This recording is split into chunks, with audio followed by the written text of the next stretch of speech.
अध्याय 3 प्रबंध के सिद्धांत एवं तकनीकें। इसमें प्रबंध के विकास में हेनरी फेयोल का जो योगदान है उसके बारे में हमने पिछले वीडियो में समझा है, जिसमें हमने एक औद्योगिक संगठन में किए जाने वाले जो कार्य है उन कार्यों को 6 भागों में बांटा था। उसमें जो छठा पॉइंट था उसका नाम था प्रबंधकीय क्रियाएं। तो प्रबंधकीय जो क्रियाएं होती है प्रबंधकों के द्वारा की जाती है, जिसके 3 मुख्य भाग हैं। 3 भागों में इसको विभाजित किया गया है। पहला है प्रबंधकीय योग्यता एवं प्रशिक्षण, दूसरा है प्रबंध के तत्व और तीसरा है प्रबंध के सिद्धांत।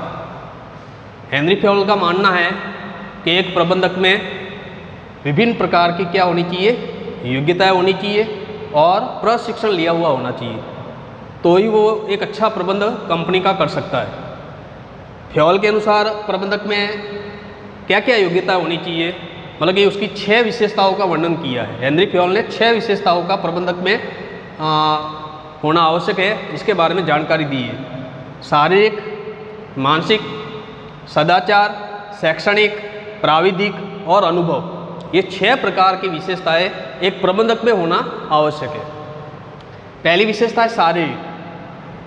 एक प्रबंधक का स्वास्थ्य बहुत ही अच्छा होना चाहिए, शारीरिक रूप से मजबूत व्यक्ति होना चाहिए और सुशील स्वभाव का, मतलब कि उसके चेहरे पे हमेशा स्माइल हो और सभी के साथ और नम्रता से बात करे, कभी भी किसी भी बात पर गुस्सा नहीं हो, समस्या आने पर और हाव भाव बदलना नहीं और हमेशा काम करने के लिए तत्पर रहना, मतलब कि स्फूर्तिवान, जोश।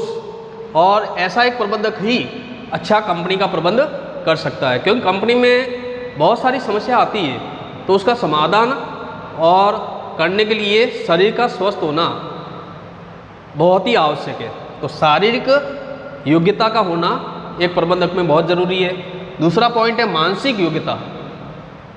एक प्रबंधक अच्छी बुद्धि होनी चाहिए, अच्छा मन होना चाहिए, अच्छी तरह से वो समझ सके और सीखने की योग्यता, तुरंत कोई भी चीज़ सीखनी है तो तुरंत उसके अंदर सीखने की योग्यता होनी चाहिए, समझने की योग्यता होनी चाहिए, विवेकशीलता होनी चाहिए, मतलब कि क्या सही और क्या गलत है ये समझने की उसके अंदर क्षमता का होना बहुत आवश्यक है। सतर्कता और निर्णय लेने की क्षमता का होना आवश्यक है, हमेशा वो सतर्क रहे।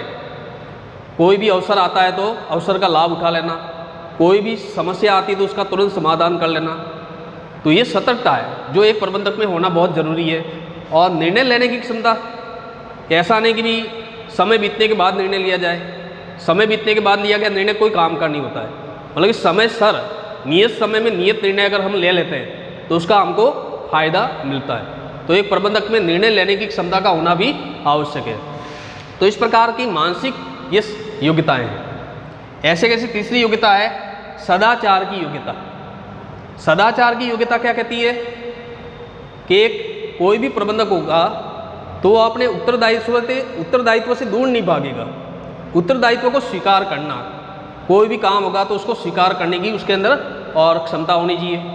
ऐसे कैसे पहल करने की क्षमता, आगे बढ़कर काम करना, कोई कहेगा उसके बाद काम करेंगे ऐसा नहीं, बिना कहे और पहल करना, कोई भी काम बढ़ चढ़कर भाग लेते हुए उस काम को पूरा करना।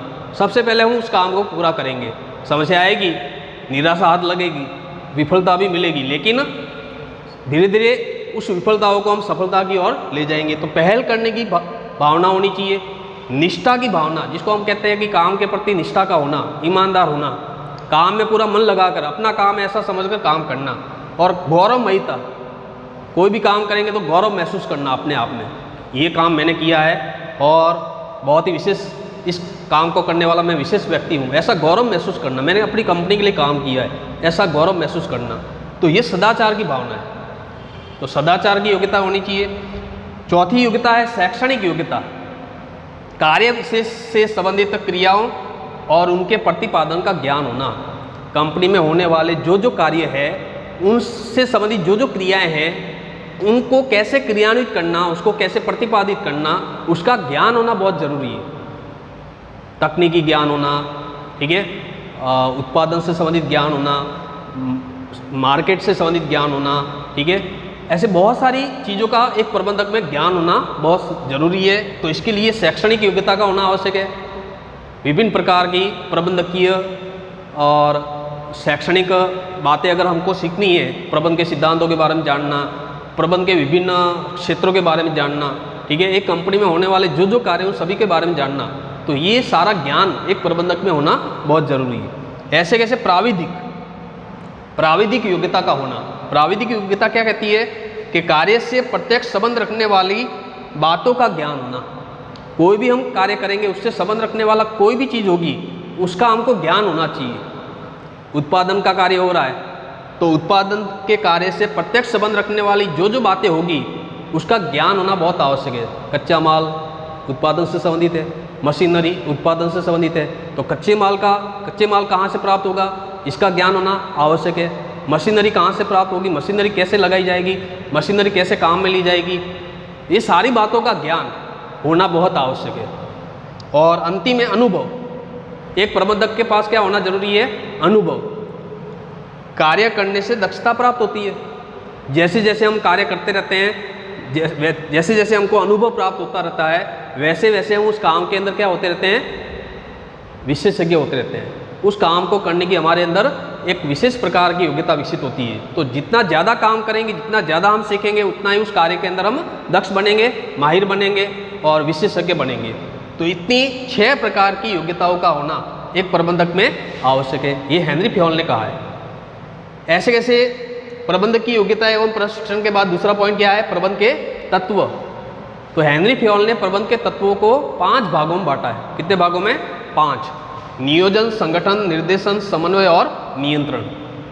जैसा कि हम जानते हैं कि प्रबंध के कार्य भी यही है, प्रबंध के मुख्य कार्य यही है। नियोजन, संगठन, निर्देशन, समन्वय, नियंत्रण, ये प्रबंध के मुख्य कार्य है और ये प्रबंध के 5 तत्व भी है। तो नियोजन क्या है, तो नियोजन जैसे कि हम किसी कंपनी की योजना बनाते हैं, दीर्घकालीन योजनाएं बनाते हैं, अल्पकालीन योजनाएं बनाते हैं, तो एक प्रकार की क्या है, भविष्य में किए जाने वाले कार्यों की रूपरेखा है। पहले से रूपरेखा तैयार करना, पहले से योजना बनाकर रखना और उस योजना के अनुसार हमको आगे काम करना है। योजना बनी हुई होगी, लक्ष्य निर्धारित होंगे, कैसे काम करना है, किस प्रकार से करना है, कब करना है, ये सारी चीज़ें अगर हम पहले से निर्धारित करेंगे तो उस मार्ग पर चलने में हमको आसानी रहेगी, जिससे कि हम अपने लक्ष्य पर पहुंच सके। तो नियोजन एक प्रबंध का प्रमुख तत्व माना जाता है। नियोजन के बिना बाकी के सभी तत्व अधूरे हैं। नियोजन नहीं होगा तो बाकी के तत्व भी और उसका हमको लाभ नहीं मिलेगा। तो नियोजन का होना बहुत जरूरी है। ऐसे कैसे संगठन, प्रबंध का दूसरा तत्व कौन सा है, संगठन। तो संगठन का मतलब है कंपनी में एक संगठन बनाना, मतलब कि व्यक्तियों को नियुक्त करना, संगठन का ढांचा तैयार करना। क्योंकि संगठन के अंदर काम करने वाले जो व्यक्ति होते हैं उनको कार्य का वितरण किया जाता है, कार्य बांटे जाते हैं, ये आपको ये काम करना, आपको ये काम करना, आपको ये काम। कंपनी की समस्त क्रियाओं को संगठन के अंदर विभाजित कर दिया जाता है, हर एक का एक उत्तरदायित्व निर्धारित कर दिया जाता है। तो संगठन का होना प्रबंध के अंतर्गत बहुत आवश्यक है, जिससे कि प्रबंधक अपना काम सुचारू रूप से कर सकें। हर एक को काम का बंटवारा कर दिया, हर एक का लक्ष्य निर्धारित कर दिया, हर एक की एक सीमा रेखा तय कर दी। तो संगठन का होना बहुत जरूरी है। संगठन में काम करने वाले जो कर्मचारी होते हैं उनको निरंतर क्या देता रहना पड़ेगा, निर्देशन। उनको अगर हम निर्देश नहीं देंगे तो वो काम कैसे करेंगे। नया कर्मचारी होता है तो उसको निर्देश देना पड़ता है कि आपको संगठन के अंदर इस प्रकार से काम करना है। संगठन की नीतियों के बारे में बताना, संगठन की योजनाओं के बारे में बताना, संगठन के लक्ष्य के बारे में बताना, संगठन के अंदर जो कार्य उनको सौंपे जाते हैं उसकी क्रियान्विति कैसे करनी है, उसके सतत हमको क्या देते रहना पड़ता है, निर्देश देते रहना पड़ता है। तो निर्देशन भी एक प्रबंध का प्रमुख तत्व माना गया है। ऐसे कैसे समन्वय, व्यक्तियों को जब हम काम सौंपते हैं तो काम एक अकेला व्यक्ति नहीं कर रहा है, संगठन के अंदर हजारों व्यक्ति काम कर रहे हैं, तो हजारों व्यक्तियों के बीच में समन्वय करने की आवश्यकता पड़ती है, जिससे कि सभी व्यक्तियों के बीच में एकता बनी रहे। अगर एक व्यक्ति अच्छा काम कर रहा है, दूसरा व्यक्ति पीछे रह रहा है, सही ढंग से काम नहीं कर पा रहा है, तो हमारा संगठन का लक्ष्य पूरा नहीं होगा।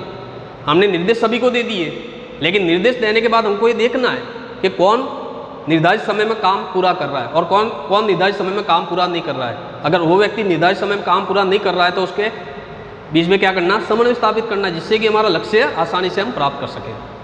तो विभाग के बीच में समन्वय जरूरी है, व्यक्ति के बीच में समन्वय बहुत ही जरूरी है। और अंतिम बिंदु है नियंत्रण।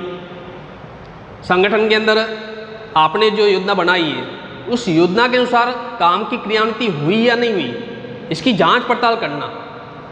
योजना बनाई है, लक्ष्य हमने तय किया है, अब क्रियान्विति होने के बाद हम देख रहे हैं कि वो योजना के अनुसार काम हुआ ही नहीं, जो लक्ष्य हमने रखा था वो लक्ष्य हमारा पूरा हुआ ही नहीं, तो इसके लिए नियंत्रण की आवश्यकता पड़ती है, जिससे कि हम जो योजना बनाते हैं उस योजना के अनुसार कार्य का निष्पादन भी हो। सतत निगरानी रखना, सतत निर्देश देना, सतत उनके ऊपर कंट्रोल रखना, जिससे कि काम की क्रियान्विति निर्धारित समय के अंदर पूरी होती रहेगी।